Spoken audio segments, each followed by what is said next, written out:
me in a suit and giving me a mic. We can turn that off. No. Giving them, taking Most of away. you guys know me. My name is Biz. I cover the Central Plains, ISR, going on around 4 years now. A year ago, I would not be giving this speech. So there's been a lot of growth. Some of you guys are like, how is Biz giving this speech? But I have done a lot of personal growth and worked hard to clean up my image, and I'm excited to show you guys my arsenal of weaponry. So let's dive in it. He's got cards with Good. Right there. We lost the clicker.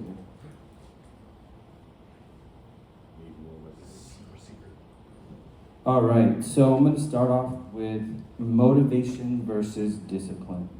I think it's they can be confused sometimes, so I want to have some clarity around motivation versus discipline and how we can turn motivation into discipline. So number one, motivation comes with excitement and it rises and falls with your emotions. It starts off really strong and it can fade over time. It's really good for starting something and creating some momentum. And it's great for vision and inspiration and just kind of big ideas.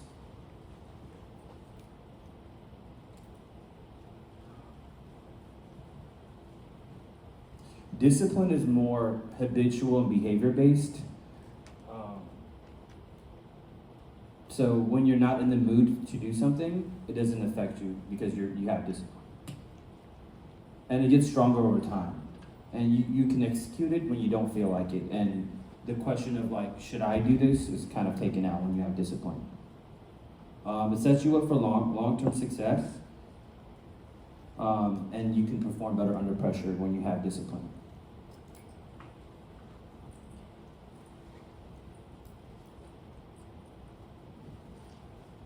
Turning motivation into discipline at Eagleview. Motivation says, I want to have a strong quarter. Discipline says, I create the processes every day to become successful. So you remove the should I out of the equation.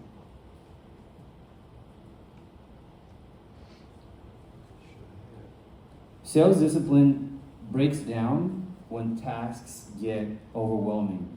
So I think somewhat to what Woody was saying, using the tools that we have, the systems that we have, the sequences, the outreach, the gong, and the new tool that we're just going to introduce. I mean, he introduced it yesterday. So yeah, break tasks down to small, repeatable tasks that give you consistent, predictable outcomes.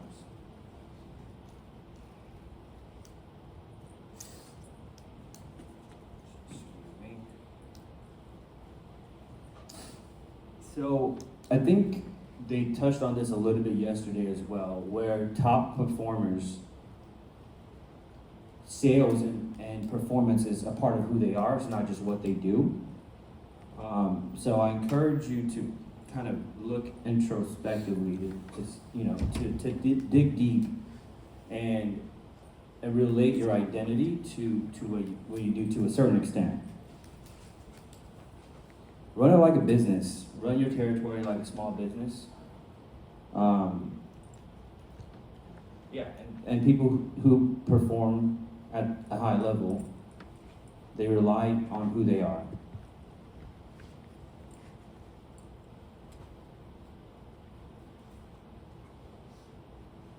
Motivation leads to bursts of performance, where discipline leads to predictable results. If it's not in my calendar, then it's not real. My calendar's like my Bible. Am I moving too fast? Okay.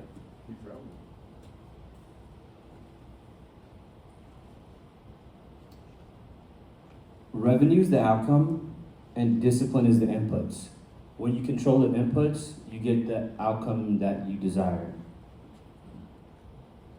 You can't control weather, you can't control other factors, you can't control how the company is doing, so control the inputs.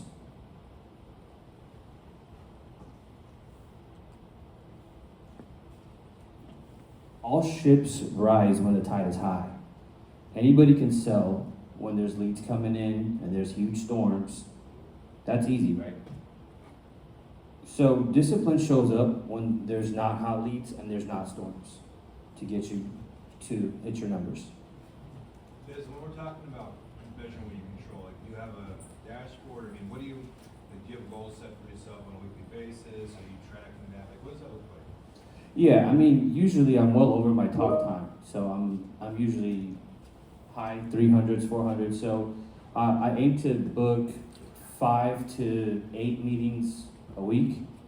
I don't have a high dial volume because I'm having higher quality conversations. So if you look at my dials, you know, I might get 10, 12 dials a day, but I'm gonna have 150 minutes of talk time because I'm gonna call them and I'm gonna book a meeting. So they have two options, like, hey, here's who I am and here's why I'm calling. I know I'm interrupting you, I know you're busy. Do you have a few minutes to chat now? Or do you want to set something up later or tomorrow? So either of those routes are gonna get me into a meeting to get my talk time, to get my discovery, etc. So I would highly recommend having, I'm gonna get into that, but like having a minimum standard of what a bad day looks like. So then there's no question of how you're feeling, right? To take the feeling out of it and it's just automatic, repetitive. So are you tracking it or no? Yes, I'm sorry. Yes, I am tracking everything in outreach, gong, metrics, dials. Did I answer your question? Well, I guess, how are you tracking it? Give a Like, goal. so, like, is it in Salesforce? Like, what are you looking at when you're tracking to see where you're at? Right. I'm looking at my talk time. I'm looking at my closing ratio, my growth. Okay.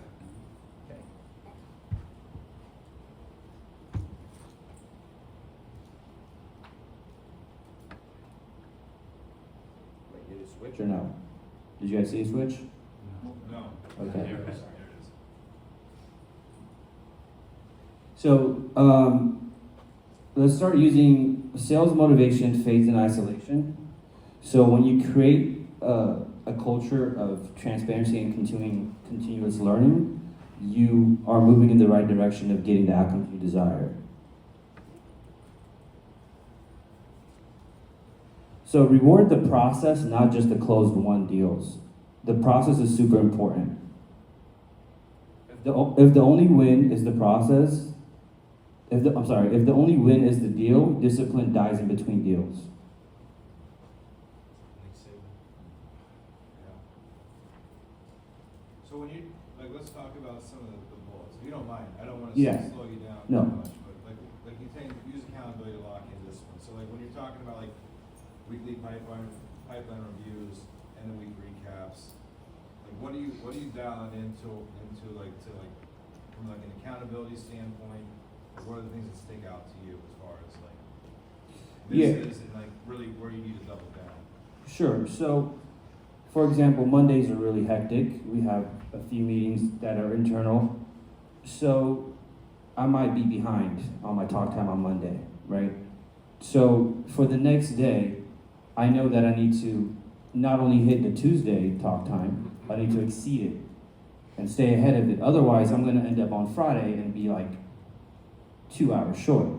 So when it comes to accountability, it's just keeping my finger on the pulse of my own performance and having like sequences and tasks already queued up that I don't have to use a whole lot of brain power the next day to figure out what to do. Kind of to Woody's point. Does that answer your question? Probably not.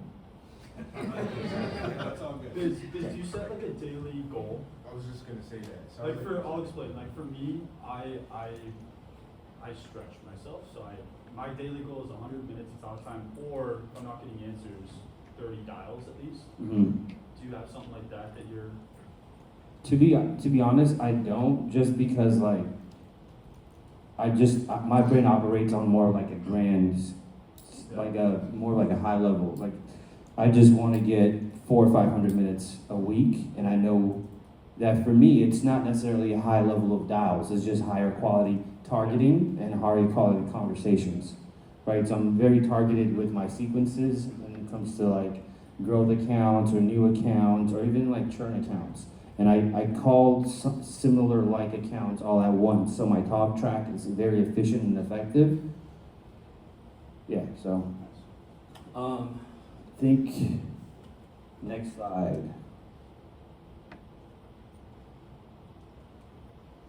Student of the game. So this slide, this is something I can't necessarily teach or coach, but I'm just looking to inspire and encourage everybody to find their why. And my why is a little bit personal.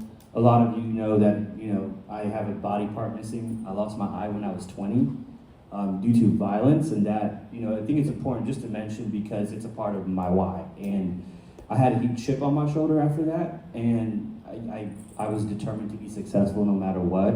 And I've accomplished a lot of the things I set my mind up to in my 20s. Now I'm 32 years old. So that's my why. And there's something about trauma, at least for me, that kind of forces me to tighten up and elevate. And my point here is just it's not necessarily what happens to you, it's how we react. That makes all the difference. So I also spend a lot of time listening to audiobooks, business-related, personal development-related, listen to podcasts. I think they're really important, even if it's unrelated, just to pick up some interviewing and conversational skills. I really love listening to Patrick Bet-David, if you guys know who that is, out of Fort Lauderdale, Florida. So things like that. Let's see what else. Question? Yes, Hamoud. So, you talked a lot about, from just knowing you as well on a personal level, the hardships you went through, right, in life. And we all know there's hardships in life, and they come up when you least expect them. So, I want to know for you, what was the things that you did, like, when the hardship hit, like that moment of it hitting, how did you handle that and keep your professional life on your balance? Sure. For a lot of it is to my leadership and my management. Angela said something that stuck with me. She said, "Don't let your problems be a distraction from your work. Let your work be a distraction to your problems." But the other half of it is just my personality. I was studying community health when I was in college. I was learning about neuroelasticity, which is essentially how you bounce back from trauma. I had too much neuroelasticity where something would happen and the consequences wouldn't register. I was just too optimistic. I thought I had 9 lives. So now I'm older and things register a lot more. But for some people, like when something happens, they kind of could go down a very down spiral. But so part of it is personality, and the other part of it is just support. Does that answer your question, Amu? Yeah. Perfect. There's a really good book that goes with this slide by Simon Sinek, called Find Your Why, and it's an active guidebook with prompts in there for people to write in to really help them dictate and narrow down what their true why is, because it usually starts as something grand, when in reality it's actually something more intimate, but they just can't put their finger on it right away. Cool. What's the name of the book? Find Your Why by Simon Sinek. Find Your Why by Simon something.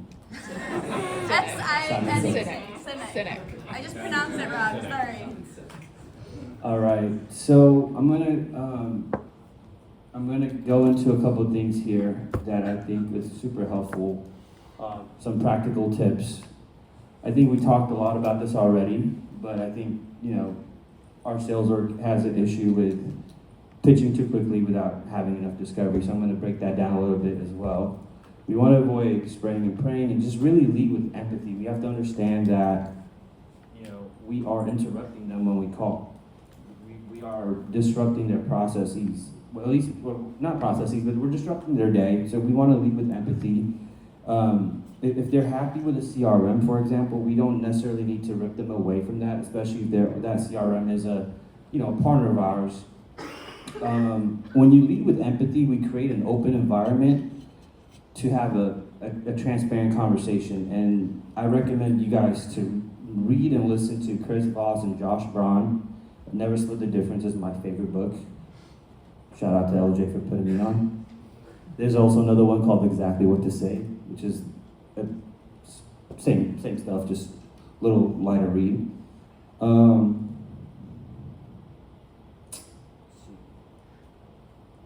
So yeah, we just have to put their business needs first before we try to pitch or put our own commission checks in our head. So when you don't do that, you just sound like you have commission breath. And some of us come from used car sales, right? And imagine going to a dealership with your family, asking for a van for your family, and the sales guy's trying to sell you a sports car, not listening to anything you're saying, not asking you about your budget, how many people are in your family, but he's trying to sell you a sports car. So we don't want to do that.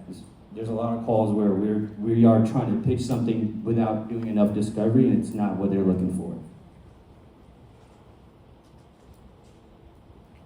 Okay, so I'm gonna break down my way of going about my calls. It's kind of 4 steps. So I've got discovery phase 1, 2, 3, and 4, I believe. So I want you guys to imagine an upside down pyramid, okay?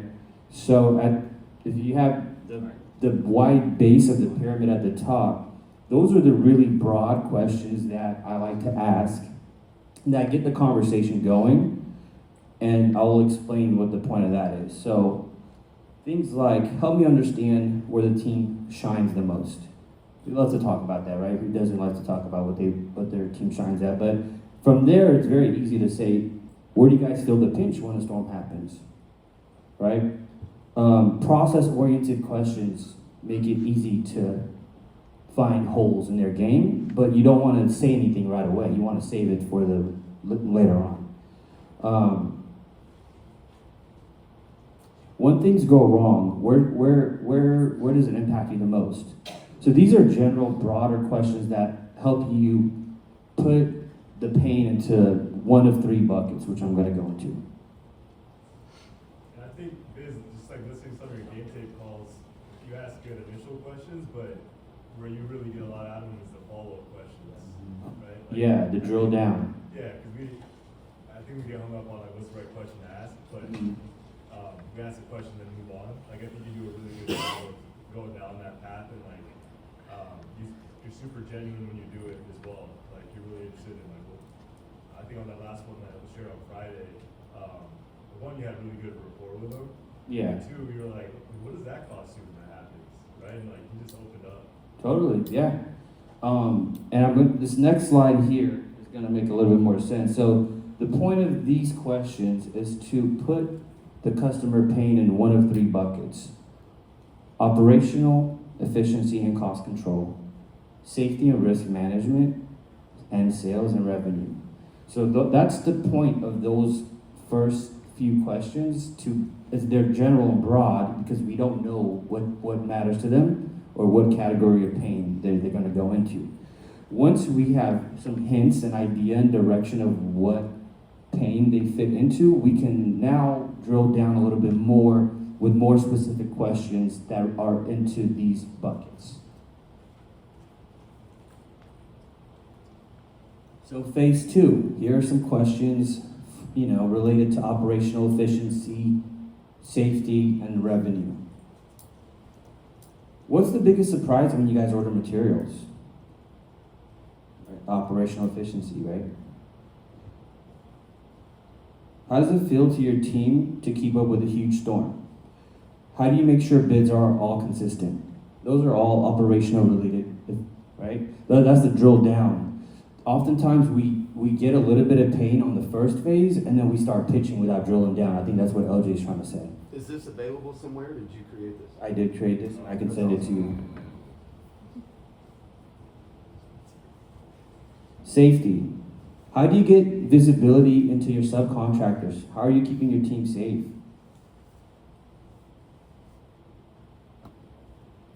Sales and revenue. How does assurance affect the speed of your sales process?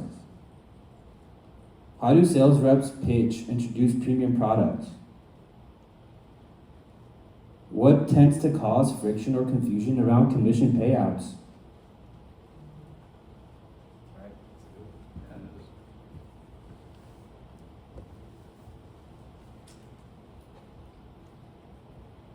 So I've got one. So the second phase, my slides are all messed, my notes are all disordered, but the second The third phase of discovery is a recap.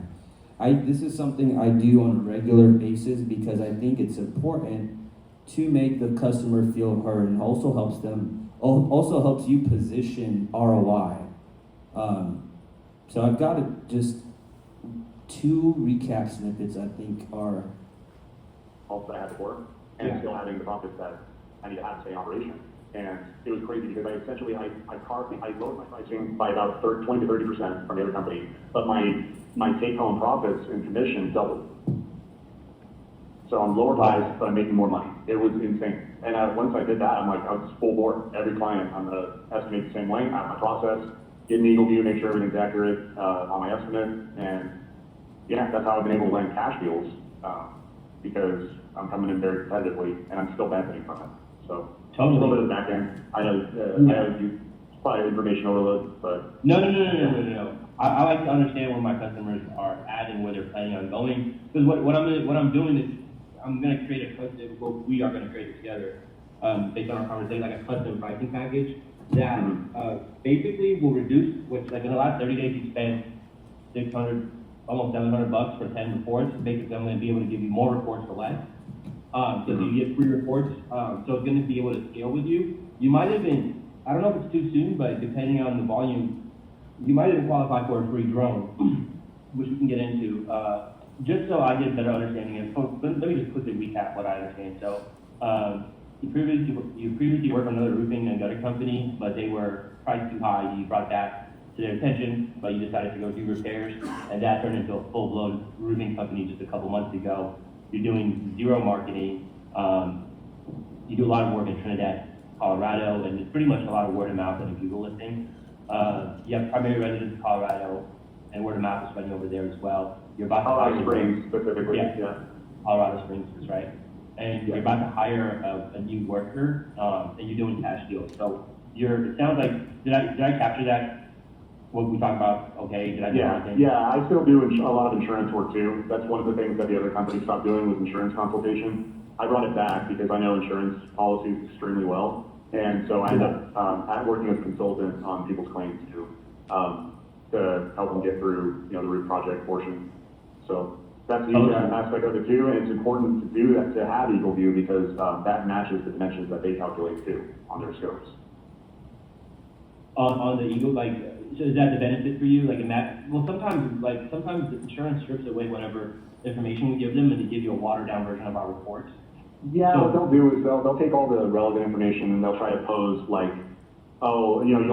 we're only doing 5% waste factor. And then I'll come back and say, no, the same Eagleview that you guys pulled, I know you pulled, recommends 10 minimum. And that's gotten quantities up for me. Just out of love having that report and just answering it back like, no, you guys use the same report. I can see it on your scope. And I've fallen short on shingles by not following the guidelines on waste factor for the style roof. And that usually clears up the air. So that was one recap. I think the recaps also give the customer an opportunity to correct you or to elaborate. Yeah, Biz, one of the things I want to point out that you did is you recapped it, right? And then was there anything that I missed, or did I capture everything, I think is what you said. And then we saw that he just added another minute or two worth of details that you are then able to use either as a metric story for another customer, because it was talking about the benefits of Eagleview, or gain additional insight into how you can better serve them with your solution. Very true. That's why I like to recap. And go ahead. One thing within that, just a few minutes, is you paused, you let him talk. Yes. And you didn't interrupt, or in between every little sentence, you would say, okay, I understand. Sometimes I catch myself doing that in the midst of the conversation, and it kind of throws off the flow. Yeah, I mean, it's all empathy based, right? It's all putting him first before I got anything to say. I don't know, right? So it's all empathy based. I've got one shorter. Jerry, I think your correct is 100%. I listened to one or two, you got 100%. 100%. Give me the 100. One more. Well, This is one more snippet for you guys when it comes to recap. Your sound's off again, Busy. Oh, snap. Thank you. You're welcome. Why is it not playing? Reload it. We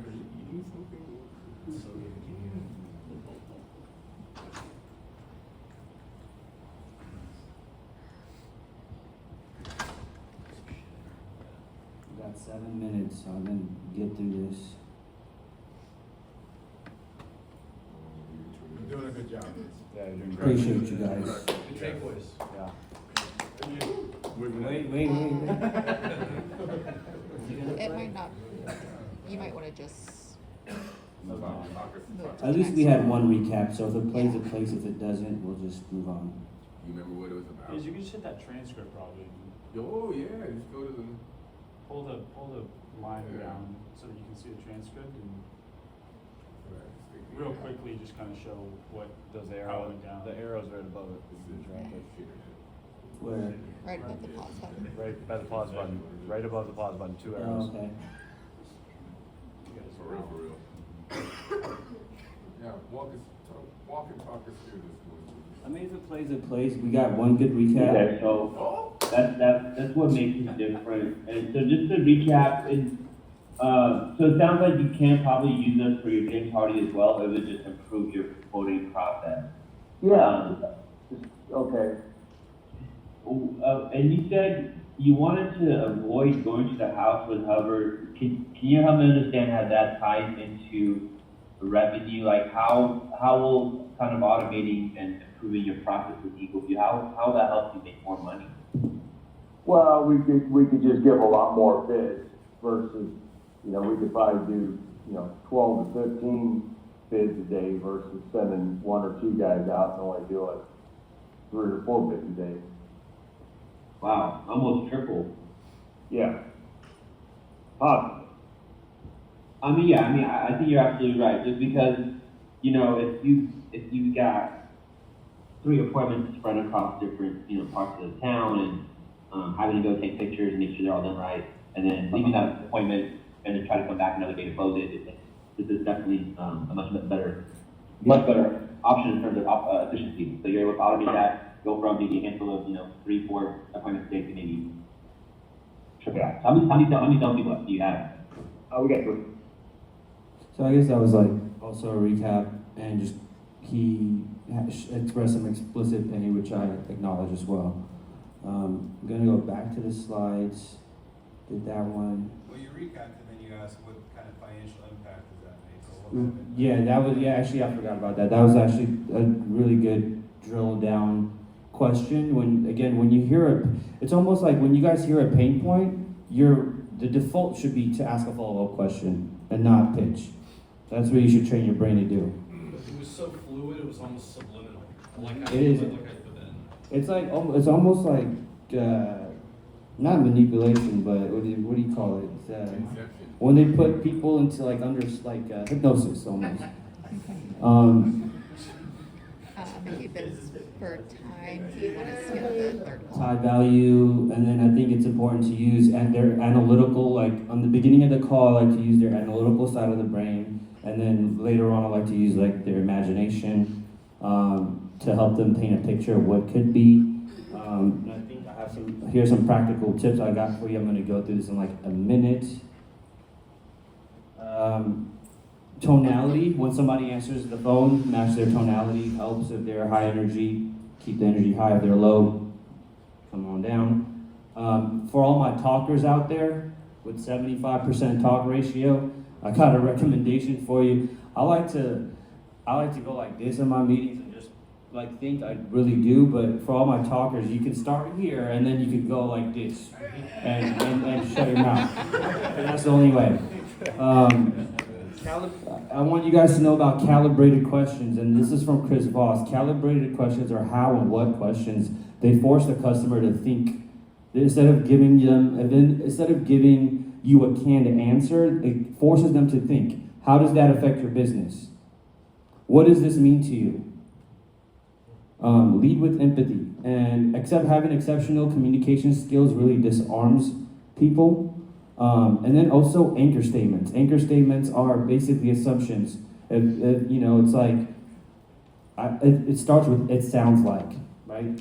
It sounds like you have it figured out and everything's working fine. Right? They're gonna maybe say yes a little bit, and then they're gonna be like, well, to be honest, either they're gonna agree with you or correct you. Either way, you're making progress. Mirroring, if you repeat the last 2 or 3 words of somebody says, you can use this on your wife. If you ask her, what did you do? And she goes, I was at the store. All you have to say is, the store? Yeah, I went to the store, did this and this, saw Maggie, and so on. Next thing you know, you're getting information you didn't ask for. And then I swear to God, this is the last one.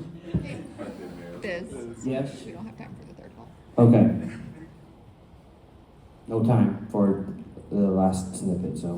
No, we, It's a minute, Andrew. It's a minute. It's a minute, I'll play it back. Okay. very good. It is. Coming into our best use is that, and we do this for roofing projects as well, deploying the Eagleview before we go out there, so that way we have a better capability to close the job during that initial inspection, and we have all of the numbers from Eagleview to back us up when we're making those assessments. Got it. So that's the real ROI. So in other words, if you didn't have Eagleview, your closing rate, your appointment capacity, and probably production would suffer and cost you opportunities in terms of revenue, but maybe also other hidden costs when it comes to production. Would that be a fair analysis? I think that's completely fair. The other thing with that is that we really wouldn't be able to produce even 20% of the volume we currently do.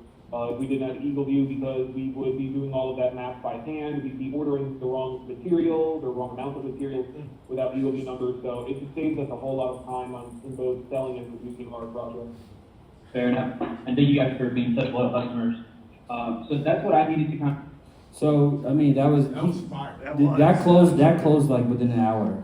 That closed within an hour. And then one last thing I did forget to tell you guys, this one's a little goofy. We're all mammals. Well, most of us are mammals. And it's 2026, so you can identify as whatever you want. But for this example, we're mammals. I read somewhere, right? Mammalians like wolves. We don't give up, like, you don't expose your neck, right? You don't expose any vital organs and stuff like that. So it's some sort of deep mammalian psychology, and I've gotten in the habit of talking to people like this. I always talk to people with like a slight exposure of my neck, subconsciously putting their guard down. Now, somebody like Radish from Jersey is gonna take this and be like, "Yo, you want to buy this or what?" That's not what I'm picking on you. I'm just, bro. But I mean, I don't know if there's any truth to it. But my point is, like, I take my craft very seriously, and I implement any detail or any knowledge that I learn, even something that sounds silly, as like just talking with somebody with my neck slightly to the left or slightly to the right, just to kind of expose my jugular, thinking that they can kill me, but I'm going to get the deal. Thank you very much.